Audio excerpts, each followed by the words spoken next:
terrible things. Andrew just winked at me. I deny it. Like, all right, okay, welcome to the podcast, Andrew. Welcome, Connor. It's our first time recording. Definitely our first take of the podcast. This is the first time we've ever spoken to each other. So who are you? Hi, I'm Connor. Hey, And I'm we're shaking Andrew. hands. Yep.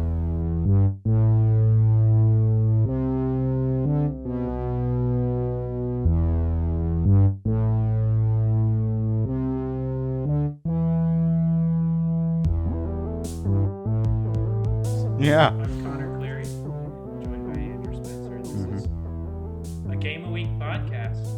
It's good to be here. Good to finally do this because I know we talked about this for a little bit. Doing it, playing. Yeah. I mean, I think we both like having an outlet to talk about games. We're big fans of games, and it's just fun to sort of have a way to talk about it on the reg. Plus, we picked a game this week that we both love. Like, I would say that this would be my favorite video game. It's actually, I can point to it as the reason I play video games today. Sure. Because it's so bizarre. Like, it's just a weird game. Mm-hmm.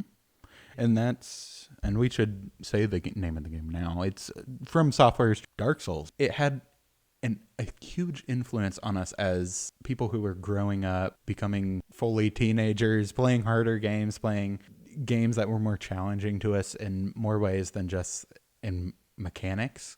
And it certainly influenced how I think about games today. When we were doing research, I found that the Washington Post actually listed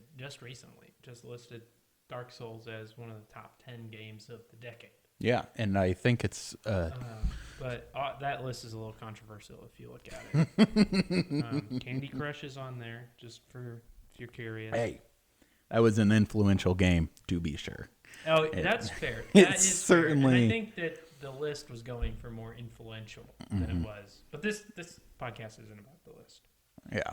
Because it is bizarre. But they did have a really, really just kind of great quote about the game that I think kind of encompasses why we loved it. Dark Souls is the decade's greatest reminder that video games are more than just stories being told. They are personal, lived experiences. And I think that's why we loved it. That's why when we actually played it a couple days ago, just to refresh our minds about the game, because it's been a couple of years. And I said that was pretty accurate to our experience. Yeah, when I first started playing the game, it was not, in my mind, a classic or something that was being highly recommended to me. I had sort of heard splashes of its fans recommending it to other people. I was curious and started playing. By the time I started 6 or 7 characters, I sort of got what I liked about the game. And it was interesting to come to my own conclusion about that, and that there was something there that I really wanted to dig at. Whether it was a very interesting but obscure and alienating story, or equally obscure and alienating game mechanics that seemed like they were just an onion to have its layers peeled away. So who did you first hear about Dark Souls from? The first time I ever saw Dark Souls was on a video for a video game site that I had been obsessed with by the time I was 13, whenever this game came out, called Rooster Teeth, which did a viral series of videos called Red versus Blue. They were what people now call machinimas, or then called machinimas. They were little videos between characters from the video game Halo talking to each other. They had uploaded a video of one of their employees getting very, very angry at this game I had never heard of called Dark Souls, where he had sort of called it a terrible game that no one deserved to ever play because it was just brutal and terrible, and he hated it and could not get past the first boss. Whenever I was 13, I thought that sort of tirade of curses and negativity was the funniest thing I had ever heard in my life. And something about him not getting past the first boss made me want to pick up the game and do it for him. I wanted to succeed where he failed and see what was after that boss. It was maybe the most effective video game demo I had ever seen in my life. The payoff for things in Dark Souls, Mhm. it is extremely difficult. Yeah. Like it's a brutal game. Yeah. Like it does not care about you. It does not want you to enjoy the game. But when you do succeed, it just makes it that much. Like the payoff is just so great. And that's sort of bosses in that game. That's sort of the arc of Dark Souls is it is a hard climb from checkpoint to enemy encounters to a boss that you have to go through that climb every time you fail, every time you have to go back for something. And that makes for a very unique, rewarding experience when you finally get over that mountain. A lot of games have that design, but not quite as brutally or unforgivingly as Dark Souls, and not quite as common as Dark Souls. A lot of games will build one mountain, and at the very peak is the final boss, and then you get the reward of seeing the end of the game, which is certainly a way to do it. But Dark Souls constantly gives you new mountains, constantly gives you a new thing to climb, different directions to go, new difficulties to overcome. When we think about it, we just think about how difficult it is, like you were Yeah. talking about. Yeah. You don't really think about the people that actually make the games, or like Yeah. where the games are coming from. Like when you boot up the game.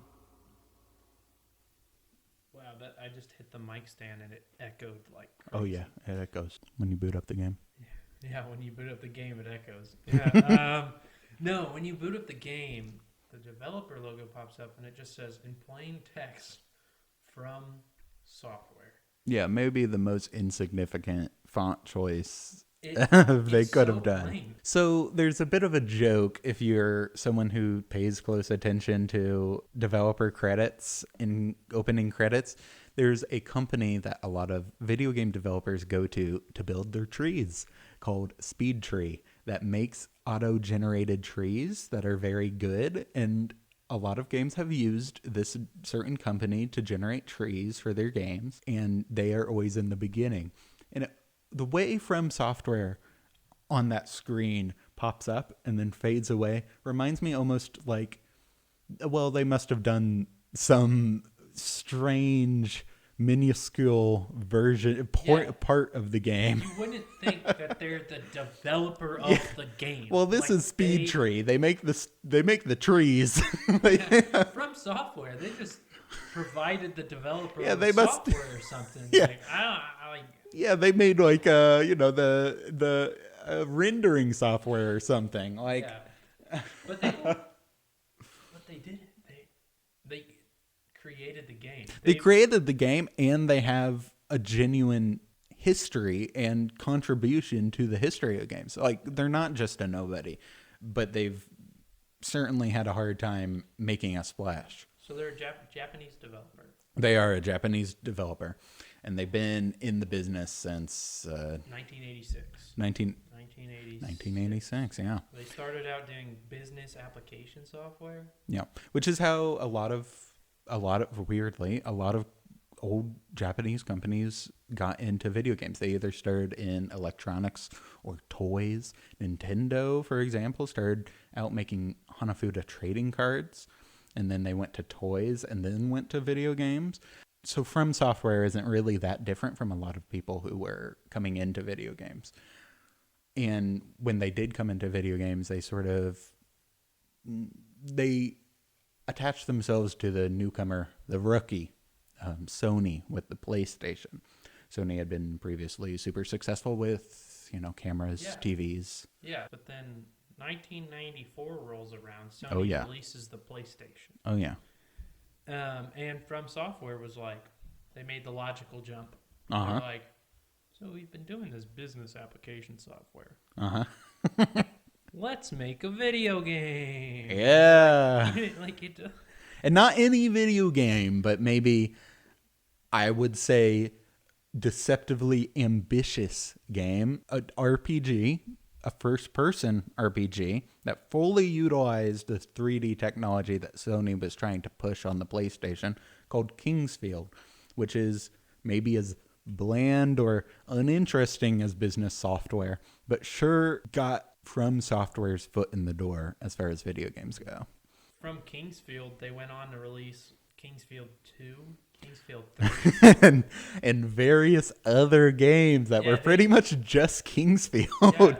Yeah. Some of which I like a lot more than Kingsfield. Shadow Tower, I'm a genuine fan of, and so is Echo Knight is also a great game. But they knew their bread and butter at the time. They couldn't afford to make ambitious games every time they made a game, so they sort of took a few puzzle pieces from their original idea, Kingsfield, which was ambitious and sold very well because it's all you had at the launch of the PlayStation. They took those ideas and made whatever they could with it, and they were genuinely interesting products. Oh, yeah. And throughout the years, they've made games for all sorts of consoles, really. Obviously, the PlayStation, they made games for the Sega Dreamcast. They made, hey, buddy, let's pull that back. They made Game for the Sega Dreamcast. It was Flame Grid, which was a mech fighting game, according to my sources. And so they made games for the PlayStation, game for the Sega Dreamcast, games for the PS2, GameCube, Xbox One, or like the original Xbox. Yes. The PlayStation, the PSP. I don't know. I've never known what that stands for. PSP. Are you serious? Nintendo DS. It's a PlayStation Portable. Are you for real? All right. I'm just gonna keeping that in. From podcasting now.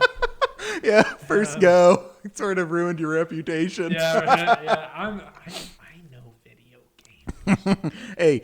I don't deal with PlayStation products. You have experience with Nintendo and Xbox. That's 2/3 of the equation. Yeah. Putting in that last third can be an expensive addition. Yeah.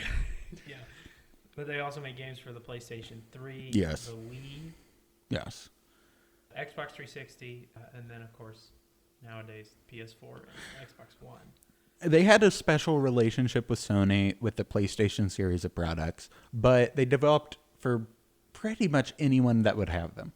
And they would sign exclusivity deals coming into the PlayStation 3 sort of generation that would sort of shape their relationships hardware with designers. Yeah, but like we said, they started out like in 1994 with Sony.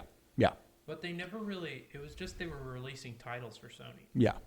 And they never really worked directly with Sony. Yeah, there was sort of like this unspoken sort of, they make games for the PlayStation. It took until 2009. So 1994, first game with Sony. 2009, they worked directly with Sony to develop a little-known game. Demon Souls.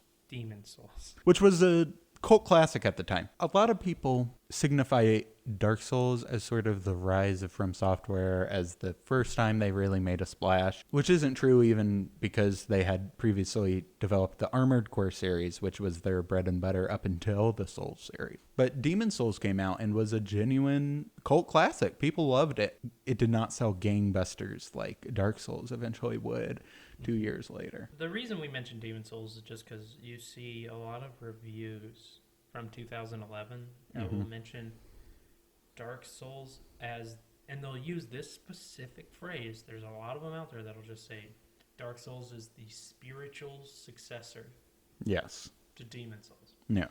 And in a lot of ways that's true. Very similar mechanics and just very similar. Yeah, even the style of storytelling, the combat, spiritual successor is certainly apt to describe Demon Souls. Exclusive. Demon Souls was a PlayStation 3 exclusive, but 2 years later, they decided to develop Dark Souls, 2011. It released on both the major consoles at the time. Yeah. It eventually came to Windows, 2012.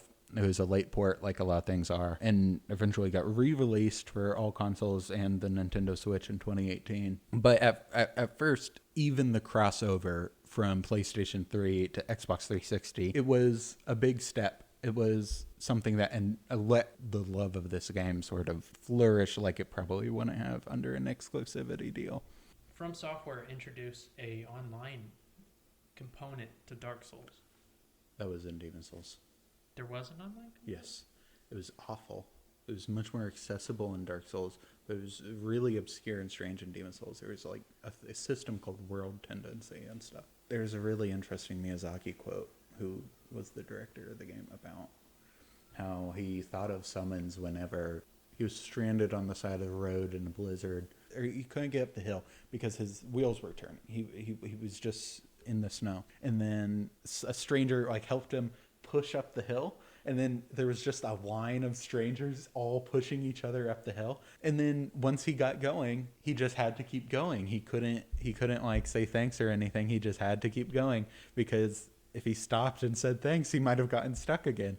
So it was sort of this like ships passing in the night sort of thing. And that's how he thought of summons. It's like, here's this stranger helping me out. I'll never know their name. I'll never know who they are. I really like that. It might be sort of... That's the thing about Dark Souls is like, I mean, it's not comparable to online games today where if you want to play with your buddies, it's really easy. It's really like, how can we keep a single player game but still include an element of online? Because like you were talking about, you don't know the people you're playing with. Yeah.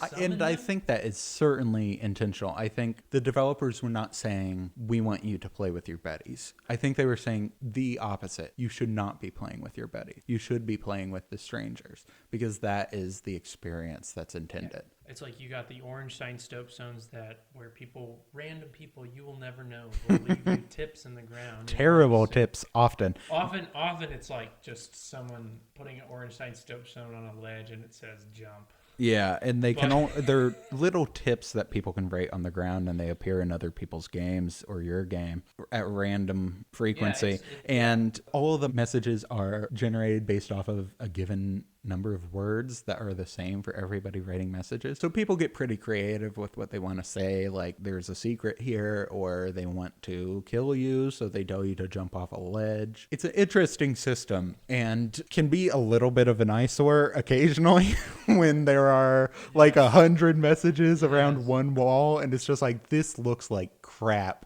This was not considered when they designed this area to look so beautiful. And then you look down a little bit and it's just a plague of bright orange scratches in the ground. So innuendo is really the name of the game. Even if you're trying to be serious, even if you're trying to tell someone actually what to do, you have to be sort of roundabout around it, because they did not put in enough words or phrases to properly get across what you're saying a lot of the time. Yeah. And that makes for a really interesting experience to look at a message that seemingly seems to be trying to be helpful, but you have to decipher it and figure out, what are they trying to say with this?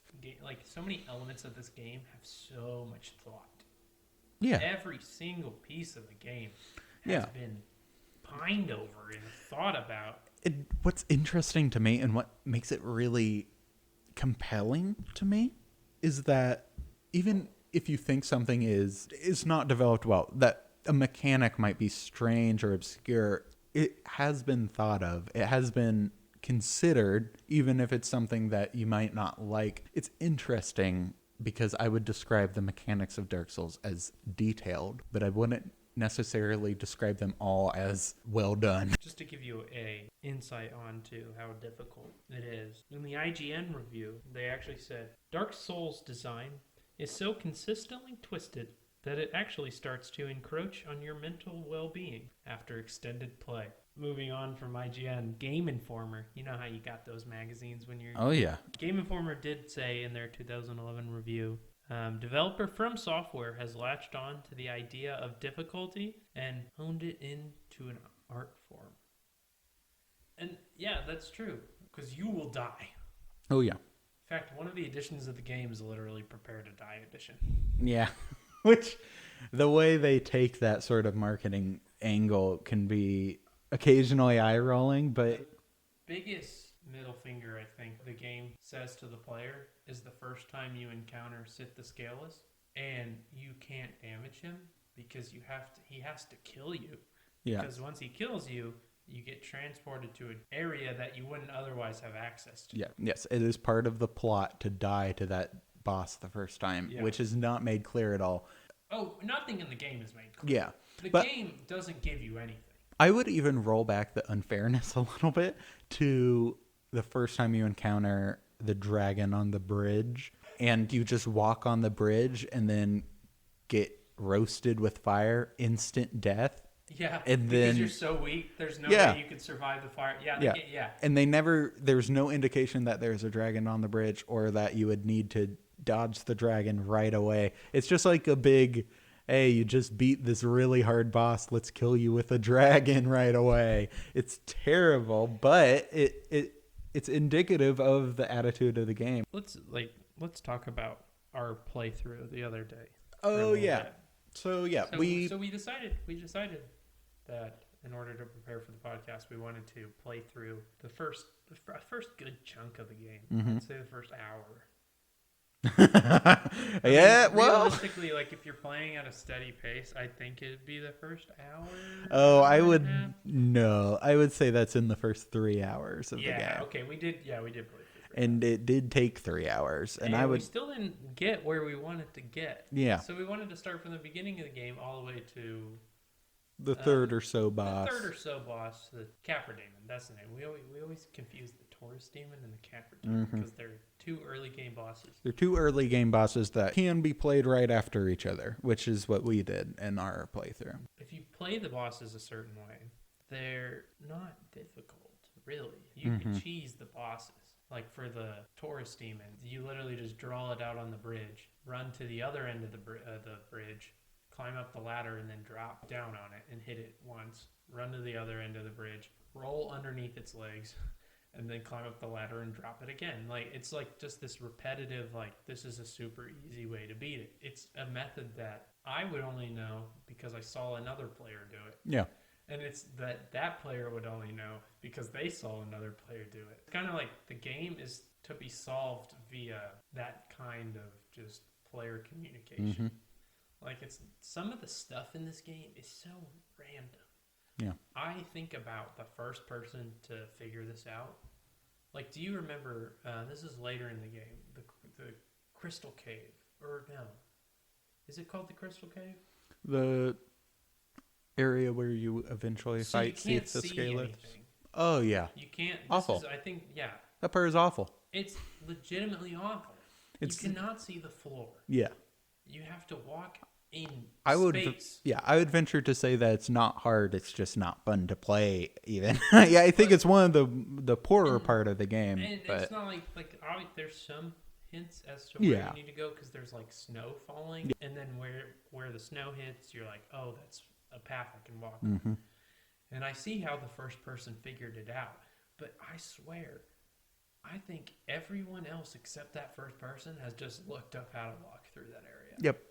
It's incredibly obscure. It's so strange. And so many elements of the game are like that. Yeah. Like we were talking about the very beginning of the game, you get dropped in the Firelink Shrine after you go through the Asylum tutorial. There's really 3 ways you could go. You could go left and go into the graveyard. The graveyard, yep. And encounter skeletons that are way too high level for you. Yeah. And you're just ass kicked, and you're like, oh, these are the first enemies I run into. Yeah. So this is just how we do it, right? This is how the game goes. Or you could continue going left and around the staircase and encounter ghosts that you can't hit. Yeah, that are impenetrable to your attacks. That will just destroy you. Already, that's if you decided to go those 2 places first, just because you're exploring and you don't know where to go. The game has screwed you over. Yeah. So the actual path to move forward after you hit the Firelink Shrine is to go what is directly behind you whenever you arrive at the shrine. Go around a cliffside and into what eventually becomes the Undead Parish. But it's not obvious. Like, the game doesn't tell you. And I do think, even though it's incredibly cruel to the player, I do think it's intentional to say, hey, here are the things that are here. I want you to see where all these places lead. You're going to die, but now you're going to know there are places here. Yeah. And then you eventually make it to the correct path. Yeah, and I think once you come back with something like the Zweihander or something like the Claymore. Yeah, decent actual weapons and armor. Actually, like, destroy the skeletons. It's just that much more rewarding because you're like, these guys screwed me up. Screwed me up.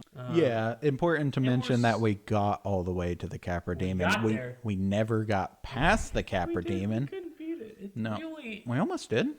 we almost did. I think there was a very frustrating sort of like misstep or something. Yeah, I that want to mention eventually the killed controller us. we were using Awful. is really awful. It's really bad. Had terrible issues with old. drift and terrible issues with just not reading your inputs whenever you were Yes. using the left stick. But also we're really bad. Yeah. Really bad. Also important to mention, we're not trying to downplay how bad we are, because we are really bad. We like the game a lot, and Yeah. we poured a lot of time into it. One thing that I noticed on this playthrough, this recent playthrough, that made such an impact on me is that I haven't really gotten better. Dark Souls is still as hard as it was whenever I left it. Yeah, the AI of the NPCs Yeah? is just every couple live, they're just out to get you. Yeah. Another mention on structure of the game is that every once in a while it does a very big, boisterous sort of scene change where the environment of the game changes a great deal in a way that is almost its own reward. After you make it over the hump of a terrible boss fight, of something that was genuinely difficult, you beat the gargoyle demons, you get past Sin's Fortress, you kill the golem at the top, and you get lifted to Anor Londo, the city of the gods, the city of the kings. And you see, for the first time, one of the most interesting, weird cities. You go through this dark, annoying, and terrible place that is Sen's Fortress. Which is a fortress of traps, maybe belonging to some lizard thief people. or something. Giant axes that swing and Oh yeah. just mess you up. If you've seen a Looney Tunes cartoon, then you've seen Sin's Fortress, because that's the way it feels getting knocked around. That's the quote of the podcast. Yeah. Right there. If you've seen a Looney Tunes cartoon, Then you've seen a game a week. you've seen our podcast. But yeah, it's quite an experience. But getting past it is a lot of fun. Getting to Anor Londo is like, I've gone through hell and now I've been presented with heaven, which it certainly isn't. I mean, It isn't. It's so clean, and you're like, wow, this game has to be almost over. It takes me to this sparkling, clean city. This is going to be great. I'm almost towards the end of the game. You walk down the steps, and as soon as you walk down those steps, there's this giant knight. Mm-hmm. You're like, oh, he's probably friendly. They're not going to throw a big guy this soon. mm-hmm. And then he kills you, and You realize that this is just as difficult and sadistic as the rest of the game. yep. An important point of the story is that Anor Londo isn't actually a gilded city that's shining in the sunlight. It's actually being misrepresented with charms, with sort of illusions, magical illusions, and is actually a rotting city that is dark and has never seen the light in years, that the gods have abandoned, and that the people have all been turned to ash. It's a terrible place, and that's something that isn't even presented to you on a silver platter. Obscurity is the name of the game in gameplay and in the storytelling. And I think that can be pretty compelling whenever you're looking at the game, trying to piece things together. So I think we've talked about the gameplay Pretty extensively, I would say. Well, because I just don't want to talk about the whole game, because then we'd be here. Yeah, for a I long think time. we hit the And important it would points. be annoying. Who would want to listen to a game that they just played? What do you love about the game? That's what we laid out as far as gameplay goes. We even talked a little bit about the story, which I think is incredibly important, at least to me, who love the story almost more than the real gameplay. quick. Yeah. We're going to do a little lightning round here just to cap off the podcast of our favorite things. With a few interview-style questions to each other, I guess. I'm going to cut that out because I didn't like that quote from Andrew, so just ignore it. Okay, well, I cut you off, so you're going to have to cut yourself off if you want that gone. Who is your favorite boss? I really enjoyed the Gaping Dragon. A pretty easy boss and a pretty quick one that I think a lot of people go over or think over whenever they think back about their experiences with the game. But the character design is so good. I just love the look of it that I just always pick it whenever I think of my favorite boss from Dark Souls. My favorite boss would have to be the Gaping Dragon as well. Really? Not to piggyback off Okay. you. Okay, I see how it but is. It, like you said, it's not a very. It's like if you know how to play the dragon, it's pretty easy. If you think of a dragon as a sort of standard body and then a long neck, which is essentially a snake at the end, think of if the neck was split down from the jaw and the neck opened up into a mouth of teeth, just teeth and teeth and teeth, just a throat completely filled with teeth, and it went wide like bat wings almost. Too bad that all you have to do to beat it is just wait for it to snap on the ground, charge, and then hack at it for like 20 minutes. If you keep just circling around it, it's pretty much pretty easy maybe to the dodge. easiest boss in the game. Okay, Next question. least favorite boss. Least favorite boss.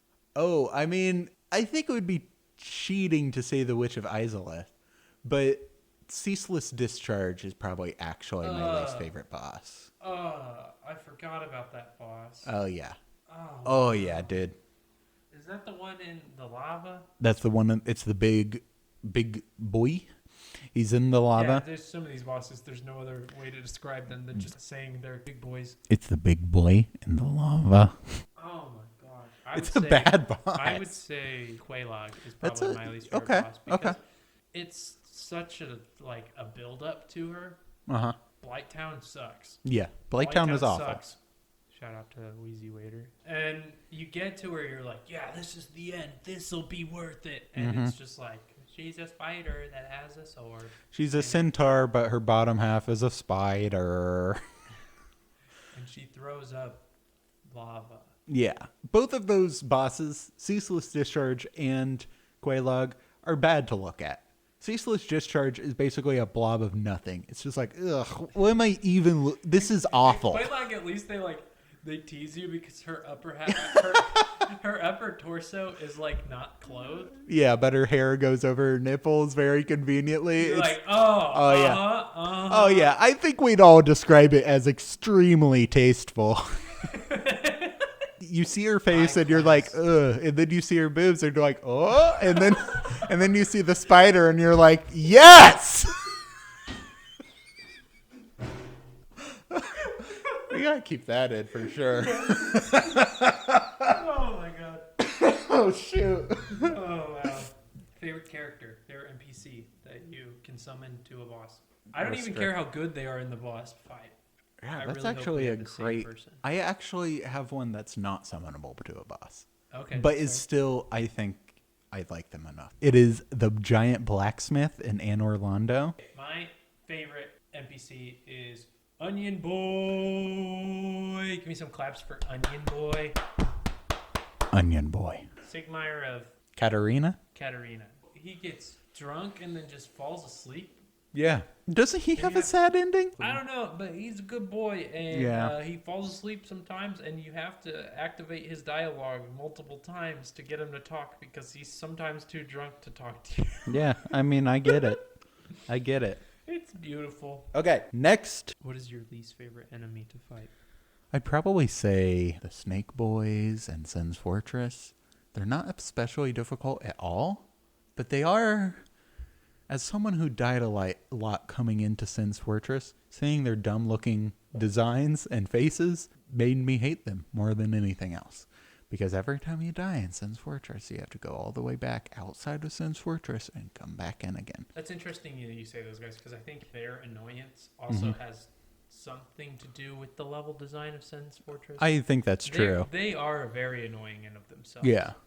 It's just something... My most annoying one is definitely, and we've talked about these boys before. To our therapists. The archers in Orlando. Yeah, which I think... Not all of them. Not all of them. Specifically the two that just don't want you to climb up the flying buttress of the cathedral, because that's the only way you can go. And there's these archers that shoot arrows the size of your face. Mm-hmm.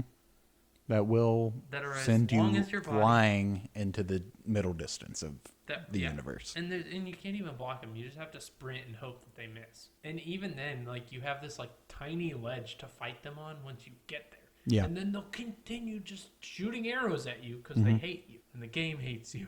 Yeah, it certainly does. But we do love it. I think that's about covers Yeah, I this think game. that covers everything. This game is a lot to talk about, and we didn't. Yeah, as rambling as we may seem to We be. didn't talk about everything. Uh-huh. We probably could have. Uh-huh. But the game's dense. The game's dense. Let me tell you. Oh, The way this game has had an impact on the entire industry, on the entire video game industry, has been so interesting to see after being such fans of Dark Souls, the original. It's so interesting to see how it's been implemented in all sorts of games, from, God of War, the most recent reboot, to the most recent Zelda, which even had a lot of Dark Souls elements as far as its combat goes. And even the exploration style in that game. It's almost like, I don't know, it's good to see something you love, something that went a little bit underappreciated, go extremely appreciated in the long run. And I think that sort of wraps up our talking about Dark Souls. So I hope you enjoyed the podcast. Yeah. If you like the podcast, let us know. You can contact us at avideogameaweek@gmail.com. That is AVIDEOGAMEAWEEK@gmail.com. And if we got anything wrong, let us know.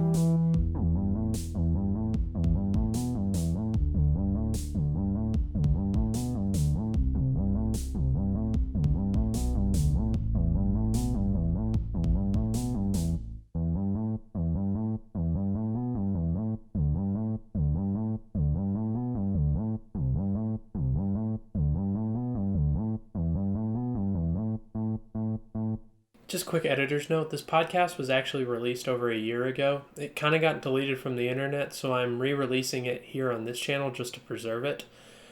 I've been streaming on my Twitch at Silent Lions, so if you like the games we talk about, I'll probably stream some games there, and then hopefully I'll record some new podcasts with Andrew in the future.